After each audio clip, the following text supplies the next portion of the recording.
ಎಲ್ಲಾ ಹಾನಿಯಿಂದ ಕೂದಲನ್ನು ರಕ್ಷಿಸುತ್ತೆ. ಬರೀ Amrut noni reach root premium hair oil. Prajwal Revanna ಅವರಿಗೆ ಬಹಳ ದೊಡ್ಡ ಸಮಸ್ಯೆ ಅಂತ ಹೇಳಿದ್ರೆ, ಜೊತೆಗೆ SITಗೂ ಕೂಡ ಬಹಳ ದೊಡ್ಡ ಸಮಸ್ಯೆ ಅಂದರೆ ಈ ಇಡೀ ವಿಡಿಯೋವನ್ನು ಚಿತ್ರೀಕರಣ ಮಾಡಿರುವ ಡಿವೈಸ್ ಇದೆಯಲ್ಲ, ಅದು ಸಿಗೋವರೆಗೂ ದೊಡ್ಡ ಟಾಸ್ಕ್ SITಗೆ. ಪ್ರಜ್ವಲ್ ಅರೆಸ್ಟ್ ಆಗಿದ್ದಾರೆ, ಅದು ಒಂದು ಹಂತ. ಆದರೆ ಇನ್ನಿರೋದು ಅಸಲಿ ಟಾಸ್ಕ್. ಪ್ರಜ್ವಲ್ ಅರೆಸ್ಟ್ ಮಾಡಿದಂಥ SITಗೆ ಅಸಲಿ ಟಾಸ್ಕ್ ಶುರುವಾಗುತ್ತೆ. ವಿವಿಧ ಆಯಾಮಗಳಲ್ಲಿ ತನಿಖೆಗೆ SIT ಸಿದ್ಧತೆ ಮಾಡಿಕೊಳ್ತಾ ಇದೆ. ಪ್ರಕರಣ ಬೆಳಕಿಗೆ ಬರ್ತಾ ಇದ್ದಂತೆ ಪ್ರಜ್ವಲ್ ವಿದೇಶಕ್ಕೆ ಎಸ್ಕೇಪ್ ಆಗಿದ್ರು. ಹೀಗಾಗಿ ಪ್ರಜ್ವಲ್ ಟ್ರಾವೆಲ್ ಹಿಸ್ಟರಿಯನ್ನ SIT ಅಧಿಕಾರಿಗಳು ಕೆದಕ್ತಾ ಇದ್ದಾರೆ.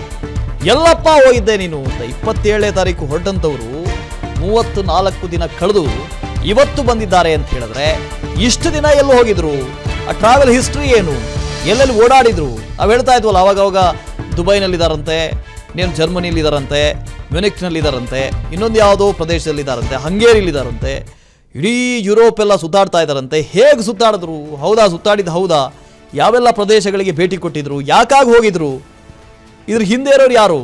ಕೇವಲ ಪ್ರಜ್ವಲ್ ರೇವಣ್ಣ ಮಾತ್ರನಾ, ಅಥವಾ ಅವ್ರಿಗೆ ಯಾರಾದರೂ ಸಹಾಯ ಮಾಡಿದ್ದಾರಾ? ಇದೆಲ್ಲವನ್ನ SIT ಅಧಿಕಾರಿಗಳು ಕೆದಕ್ತಾರೆ. ಪ್ರಜ್ವಲ್ ರೇವಣ್ಣ ಯಾವ್ಯಾವ ದೇಶಗಳಿಗೆ ಹೋಗಿದ್ರು, ಎಲ್ಲೆಲ್ಲಿ ಸುತ್ತಾಡಿದ್ರು, ಪ್ರಜ್ವಲ್ ರೇವಣ್ಣ ಅವರಿಗೆ ಸಹಾಯ ಮಾಡಿದಂಥವ್ರು ಯಾರು? ಕೇವಲ ಒನ್ ಮ್ಯಾನ್ ಆರ್ಮಿ ಅಂತ ಪ್ರಜ್ವಲ್ ರೇವಣ್ಣ ಮಾತ್ರ ಇದ್ದಿದ್ದ, ಅಥವಾ ಅವರಿಗೆ ಸಹಾಯ ಮಾಡೋದಕ್ಕೆ ಒಂದು ಟೀಮ್ ಇತ್ತ? ಪ್ರತಿಯೊಂದು ಮಾಹಿತಿಯನ್ನು ಕಲೆ ಹಾಕ್ತಾ ಇದ್ದಾರೆ SIT ಅಧಿಕಾರಿಗಳು. ಸಾಕ್ಷ್ಯ ಸಮೇತ ಟ್ರಾವೆಲ್ ಹಿಸ್ಟರಿಯನ್ನ ಕಲೆ ಹಾಕ್ತಾ ಇದ್ದಾರೆ. ಪ್ರಜ್ವಲ್ಗೆ ನೆರವು ಕೊಟ್ಟವರಿಗೂ ಕಾನೂನು ಕಂಟಕ ಎದುರಾಗುವ ಸಾಧ್ಯತೆ ಇದೆ.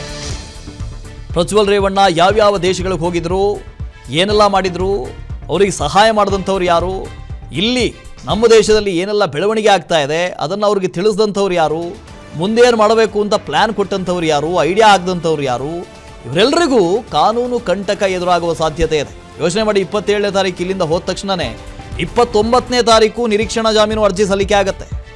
ಪ್ರಜ್ವಲ್ ಇಷ್ಟು ದಿನ ವಿದೇಶದಲ್ಲಿ ಎಲ್ಲಿದ್ರು, ಏನು ಮಾಡ್ತಾ ಇದ್ರು, ಇದರ ಬಗ್ಗೆಯೂ ಮಾಹಿತಿಯನ್ನು SIT ಅಧಿಕಾರಿಗಳು ಕಲೆ ಹಾಕ್ತಾ ಇದ್ದಾರೆ. ಆರೋಪಿ ಪ್ರಜ್ವಲ್ಗೆ ಸಹಾಯ ಮಾಡಿದಂಥವ್ರಿಗೂ ಕೂಡ ಕಂಟಕ ಎದುರಾಗುವ ಸಾಧ್ಯತೆ ಇದೆ.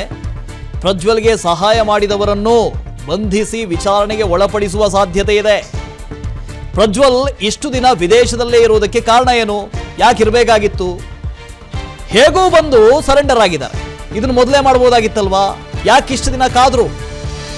ಕಾಯಿ ಅಂತ ಹೇಳಿದಂಥವ್ರು ಯಾರು? ಇದ್ರ ಹಿಂದೆ ಯಾರಿದ್ದಾರೆ? ಅವರ ಬಗ್ಗೆಯೂ ಮಾಹಿತಿಯನ್ನ SIT ಅಧಿಕಾರಿಗಳು ಕಲೆ ಹಾಕ್ತಾ ಇದ್ದಾರೆ. 27ನೇ ತಾರೀಕು ವಿದೇಶಕ್ಕೆ ಓಡಿ ಹೋದ ಪ್ರಜ್ವಲ್ ರೇವಣ್ಣ 34 ದಿನಗಳ ನಂತರ ಮತ್ತೆ ಬೆಂಗಳೂರಿಗೆ ಬಂದಿದ್ದಾರೆ. ಇಷ್ಟು ದಿನ ವಿದೇಶದಲ್ಲಿ ಇದ್ಕೊಂಡು ಏನು ಮಾಡ್ತಾ ಇದ್ರು? ಯಾವೆಲ್ಲ ದೇಶಗಳಿಗೆ ಅಡ್ಡಾಡಿದ್ದಾರೆ? ಎಲ್ಲೆಲ್ಲಿ ಹೋಗಿದ್ದಾರೆ? ಇಷ್ಟು ಡಿಲೇ ಆಗಿದ್ಯಾಕೆ?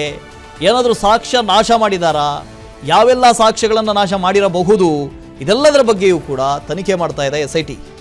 ಹನುಮಂತ್ ಇದ್ರ ಬಗ್ಗೆ ಡೀಟೇಲ್ಸ್ ಅನ್ನು ಕೊಡ್ತಾ ಹೋಗ್ತಾರೆ. ಹನುಮಂತ, 27ನೇ ತಾರೀಕು ವಿದೇಶಕ್ಕೆ ಹೋದ ನಂತರ ಪ್ರಜ್ವಲ್ ಎಲ್ಲಿ ಹೋದ್ರು, ಏನು ಕತೆ ಯಾರಿಗೂ ಗೊತ್ತಾಗಿರಲಿಲ್ಲ. ಜೊತೆಗೆ 34 ದಿನಗಳವರೆಗೆ ವಿದೇಶದಲ್ಲೇ ಇರಬೇಕು ಅಂತ ಹೇಳಿದ್ರೆ, ಈ ದೇಶದಿಂದ ಅವರಿಗೆ ಸಹಾಯ ಮಾಡಿದಂಥವ್ರು ಯಾರಾದರೂ ಇದ್ದೇ ಇರಬೇಕು.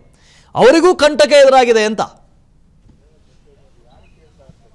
ಖಂಡಿತ ವಾಸುದೇವ್, ಯಾಕೆಂತಂದು ಹೇಳಿದ್ರೆ ಪ್ರಜ್ವಲ್ ರೇವಣ್ಣ ತಮ್ಮ ಮತದಾನ ಪ್ರಕ್ರಿಯೆಯನ್ನು ಮುಗಿಸಿದ ನಂತರದಲ್ಲಿ ನೇರವಾಗಿ ವಿದೇಶಕ್ಕೆ ಪ್ರವಾಸ ಮಾಡಿದಂಥ ಸಂದರ್ಭದಲ್ಲಿ ಪ್ರಜ್ವಲ್ ರೇವಣ್ಣ ಅವರ ಈ ವಿಡಿಯೋಗಳು ಬೆಳಕಿಗೆ ಬಂದಂಥ ಸಂದರ್ಭದಲ್ಲಿ ಅವರ ಹುಡುಕಾಟಕ್ಕೆ ಶುರು ಮಾಡಿದಂಥ ಸಂದರ್ಭದಲ್ಲಿ ಯಾರ ಕೈಗೂ ಕೂಡ ಅವರ ಸಿಗದಂತೆ ಪರಾರಿ ಆಗಿದ್ರು.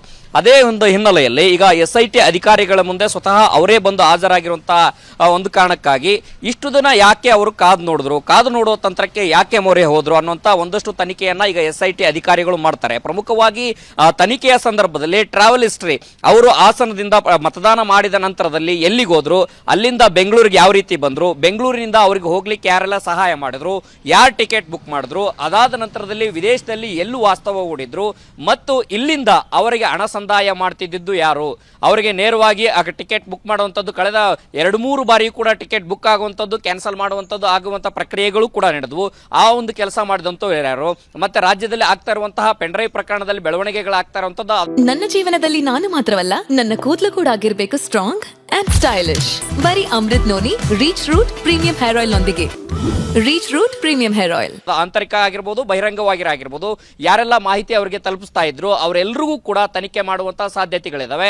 ಜೊತೆಗೆ ಪ್ರಮುಖವಾಗಿ ಈ ವಿಡಿಯೋನ ಯಾಕೆ ಮಾಡಿದ್ರು, ಯಾರು ಮಾಡಿದ್ರು ಅನ್ನೋಂಥ ತನಿಖೆ ಮಾಡುವುದರ ಜೊತೆಗೆ ಪ್ರಜ್ವಲ್ ರೇವಣ್ಣ ಅವರ ಮೊಬೈಲ್ ಅನ್ನ ಸೀಸನ್ ಏನ್ ಮಾಡಿದ್ದಾರೆ, ಅವರ ಸಂಪರ್ಕದಲ್ಲಿ ಯಾರೆಲ್ಲ ಇದ್ರು, ಒಂದ್ ಕಡೆಗೆ ಪಾಸ್ಪೋರ್ಟ್ಗೆ ಬರ್ಲಿಕ್ಕೆ ಹೋಗ್ಲಿಕ್ಕೆ ಟ್ರಾವೆಲಿಂಗಿಗೆ ಯಾರೆಲ್ಲ ಸಹಾಯಕಾರಿಯಾಗಿ ಮಾಡಿದ್ರು, ಮತ್ತೆ ಅವರ ಜೊತೆಗೆ ವಿದೇಶದಲ್ಲಿ ಒಬ್ಬರೇ ಇದ್ರ, ಅವರ ಜೊತೆಗೆ ಮತ್ತೊಬ್ರು ಯಾರಾದ್ರೂ ಇದ್ರ ಅನ್ನುವಂಥ ತನಿಖೆಯನ್ನ ಮಾಡ್ತಾರೆ. ಯಾಕೆಂತಂದ ಹೇಳಿದ್ರೆ SIT ತನ್ನದೇ ಆದಂತಹ ರೀತಿಯಲ್ಲಿ ಎಲ್ಲಾ ಆಯಾಮಗಳ ರೀತಿಯಲ್ಲಿ ತನಿಖೆಗಳನ್ನ ಮಾಡಿರ್ತಾರೆ.